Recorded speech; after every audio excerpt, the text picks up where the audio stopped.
فأنا ناصح لإخواني بالصدع بالحق تبيض وجوههم. السكوت في مسألة الحزبية يضرها، فاصدع بما تؤمر وأعرض عن المشركين. سلامي على دماج ورجالها والشيخ يحيى ودار العلم يا سعد بانيها.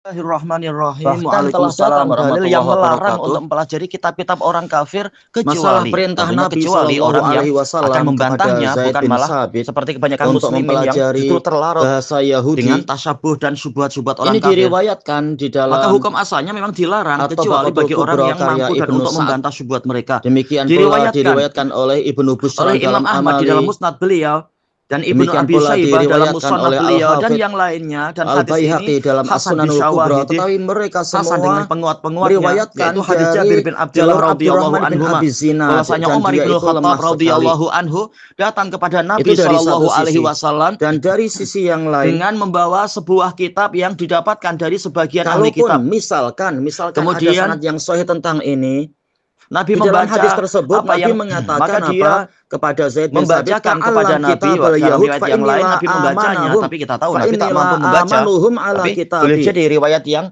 betul adalah dia membacakan atau menunjukkannya kepada Nabi dan memberitahu ini kitabnya tulisan Yahudi. Sebagaimana dalam riwayat yang lain, kemudian Nabi mengatakan suruh mempelajari Taurat dan Injil atau macam itu. Tapi apakah kalian itu masih kebingungan tentang sebagaimana dalam riwayat yang lain? Pelajarilah yaitu bahasa Yahudi, karena aku tidak merasa aman terhadap mereka, terhadap yang jiwaku ada di tangannya, yaitu terhadap sungguh aku telah mendatangkan kepada kalian ajaran yang putih dan bersih. Jadi sebabnya adalah itu. Jangan kalian menanyakan kepada mereka tentang suatu perkara, belajar kepada orang kafir ini, kemudian mereka perlu diperhatikan kalau agama kalian dengan suatu kebenaran lalu kalian mempelajari secara cukup, bagaimana kita menyempatkan belajar ke agama orang lain. Tetapi apabila pemerintah memang memandang karena perlu adanya perjanjian, Nabi membuat perjanjian dengan Yahudi, perjanjian untuk menguntungkan muslimin, bukan menguntungkan Yahudi. Nabi perlu untuk mengetahui bahasa mereka. Maka Nabi menyuruh salah satu sahabat untuk itu, bukannya seperti yang terjadi zaman sekarang, kaum muslimin disemangati berlomba-lomba belajar agama orang kafir atau mempelajari bahasa orang kafir. Seandainya Musa sallallahu alaihi wasallam itu masih hidup, niscaya tidak boleh bagi dia kecuali dia harus mengikuti aku. Itu baru bahasa Inggris, belum lagi bahasa Perancis, bahasa Cina, dan seterusnya. Makanya Syekhul Islam Ibnu Taimiyah mengatakan, maka dari itu para sahabat melarang untuk mestinya ini diperhatikan. Kalaupun kitab selain Al-Quran, kaum muslimin memerlukan mempelajari yang lain, ini sekedar keperluan, dan itu sehingga tatkala Iskandariyah sampai kemudian setengah muslimin berbuat itu atau bahkan mendapatkan di situ banyak kitab dari kitab-kitab Romawi memerlukan itu. Kemudian mereka menulis surat tentang itu kepada Umar, maka beliau memerintahkan agar yang fardu atas kita, yaitu mempelajari bahasa kita, bagi kita Allah, yaitu dibandingkan dengan untuk demi mempelajari agama kita, tidak mengatakan berarti fardu ain. Kalau agama dan kemudian mendatangkan beberapa asar yang lain, Syekhul Islam Ibnu Taimiyah rahimahullah ini dalam Majmu'ul Fatawa yang ke-17 halaman 41, ilmu kufar lebih tidak fardu ain lagi. Adapun tentunya untuk memahami Al-Quran kita harus bagaimana orang lain saja yang mempelajari sunnah Nabi di dalam sunnah ini penjelasan dan belajar asar-asar para sahabat. Kita harus di dalam asar itu yang lebih penting penjabaran dari ajaran Nabi dan para ajaran Allah dan Rasulnya, dan dengan itu kita terbimbing kepada pemahaman yang betul, pemahaman salaf terhadap agama ini. Jadi mencurahkan perhatian. Umur kita sangatlah pendek. Banyaknya kalau kita memang harus memilih, tentunya mempelajari agama kita, bukan mempelajari ilmu yang sia-sia. Adapun kalau memang kita perlu, nggak masalah belajar teknik sesuai keperluan, teknik apa, teknik menjahit atau teknik merajut atau teknik pertukanan atau teknik perniagaan sesuai keperluan, bukan untuk kemudian menjadi perhatian yang utama. Tetap perhatian utama adalah yang akan membawa kita kepada keselamatan dunia dan akhirat, yaitu ilmu kitab wa sunnah dengan pemahaman salaful ummah, banyak orang yang berbagai untuk kembali kepada ilmu-ilmu yang mendukung atau kembali kepada wallahu a'lam walhamdulillah pengobatan alami istilahnya, bukan kimia.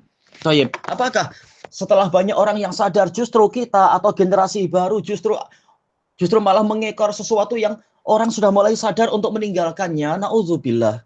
Ini adalah kemunduran setelah orang kafir mulai meninggalkan itu, malah kita yang hendak mempelajari ampas-ampas mereka itu. Na'udzubillah, ini kerugian yang besar. Tayyib. Bukan seperti sudut pandang orang awam. Kalau semuanya ngaji, siapa yang belajar kedokteran, kalau semuanya ngaji, siapa yang belajar teknik. Seakan-akan mereka khawatir kalau anak kita ngaji berarti satu dunia akan ikut ngaji. Nggak ada. Jangan khawatir. Kenapalah khawatir masalah dunia, tapi tidak khawatir masalah akhirat. Itu dari satu sisi. Dari sisi yang lain, yang belajar ngaji salafi itu berapa? Tak sampai 1% dari orang Indonesia yang beratus-ratus juta itu.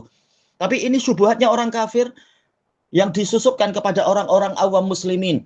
Begitu anak kita diajari untuk ngaji dan tidak perlu sekolah yang banyak kebatilannya. Nah, malah buat syubhat. Kalau semuanya ngaji, lalu siapa yang begini, siapa yang jadi pilot, siapa.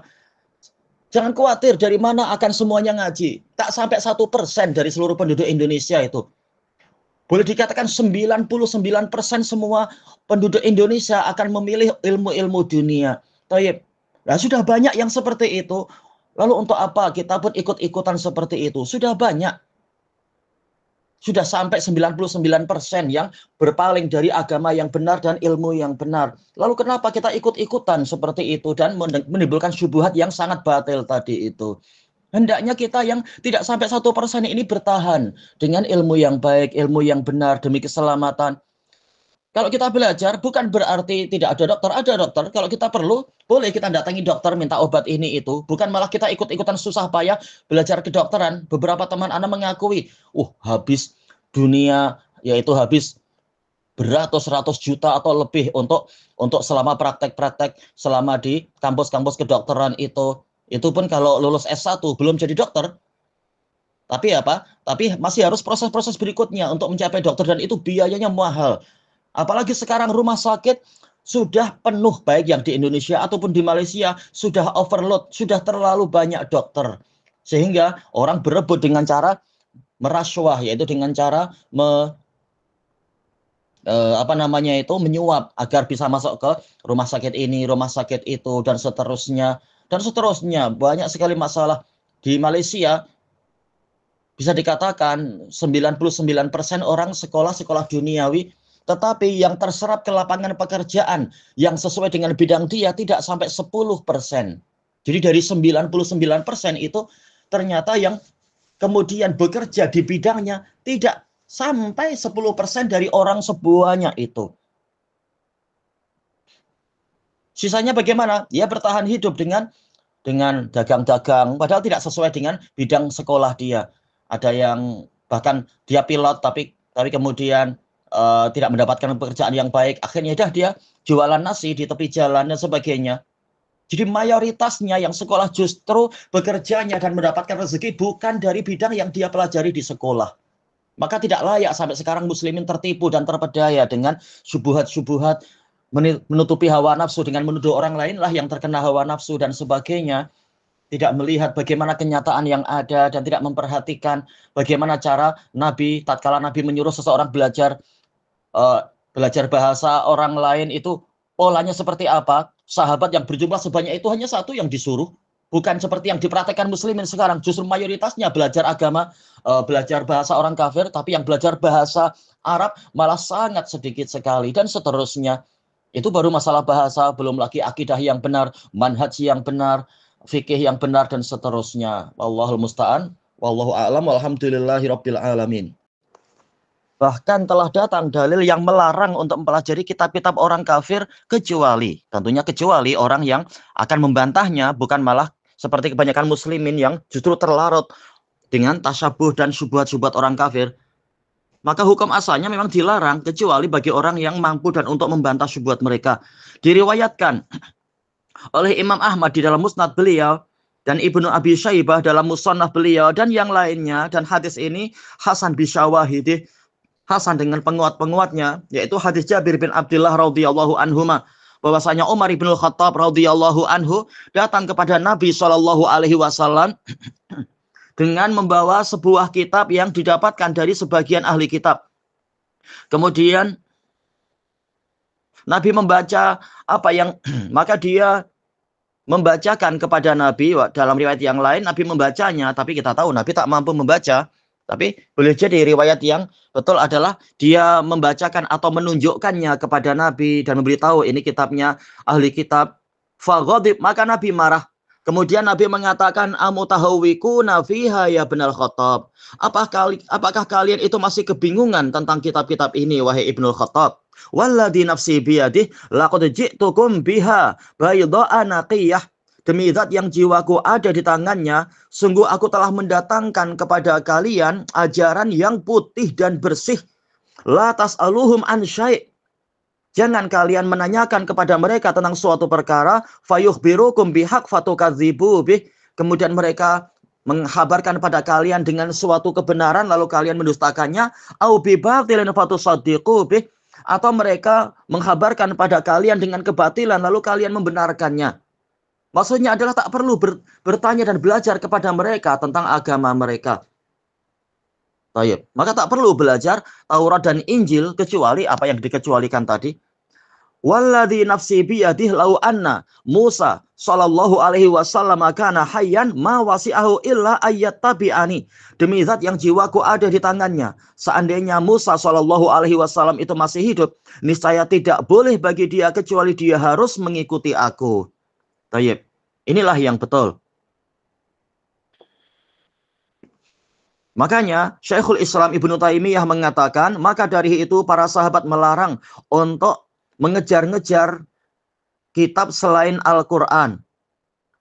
Umar mengambil manfaat dengan nasihat Nabi tadi, sehingga tatkala Iskandariyah Mesir ditaklukkan, beliau mendapatkan di situ banyak kitab dari kitab-kitab Romawi.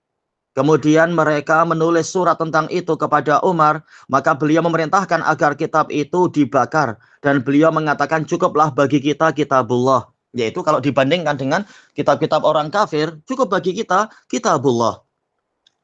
Baik. Dan kemudian mendatangkan beberapa asar yang lain. Syekhul Islam Ibnu Taimiyah rahimahullah. Ini dalam Majmu'ul Fatawa yang ke-17 halaman 41.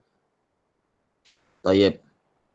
Adapun tentunya untuk memahami Al-Quran kita harus bagaimana? Harus belajar yang rajin, belajar sunnah Nabi. Di dalam sunnah ada penjelasan dan belajar asar-asar para sahabat. Karena di dalam asar itulah penjabaran dari ajaran Nabi dan para ajaran Allah dan Rasulnya. Dan dengan itu kita terbimbing kepada pemahaman yang betul, pemahaman salaf terhadap agama ini. Jadi mencurahkan perhatian. Umur kita sangatlah pendek. Kalau kita memang harus memilih, tentunya apa? Pelajari agama kita, bukan mempelajari ilmu yang sia-sia. Adapun kalau memang kita perlu, nggak masalah belajar teknik sesuai keperluan. Teknik apa? Teknik menjahit, atau teknik merajut, atau teknik pertukangan, atau teknik perniagaan, sesuai keperluan. Bukan untuk kemudian menjadi perhatian yang utama. Tetap perhatian utama adalah yang akan membawa kita kepada keselamatan dunia dan akhirat, yaitu ilmu kitab wa sunnah dengan pemahaman salaful ummah, dengan berbagai ilmu-ilmu yang mendukung itu. Thayyib, wallahu a'lam walhamdulillahi rabbil alamin.